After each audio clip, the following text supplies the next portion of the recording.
talk to me a little bit about the prioritization of issuing licenses.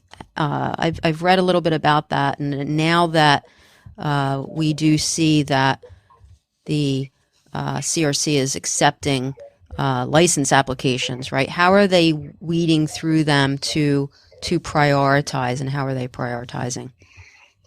It's a little mysterious and Mm-hmm. arbitrary. Well, Mm-hmm. maybe I shouldn't say arbitrary, but mysterious. Mm-hmm. But I think if you look at what they've advertised and what's coming out is they are putting a heavy prioritization on the conditional applicants. There's no question that is what's coming out first. Those that made it through the process without error. The one great thing about this new license process is it is not, ride or die. You can submit your application, and if there is an error, they'll tell you and they'll ask you to correct it, and then you get put back into the pile.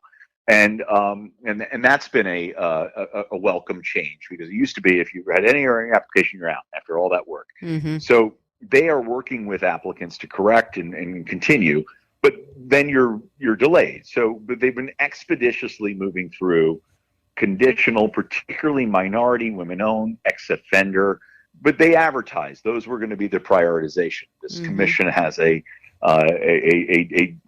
mandate in some cases to focus on the racial and social justice aspect of this industry and continue to lift it up.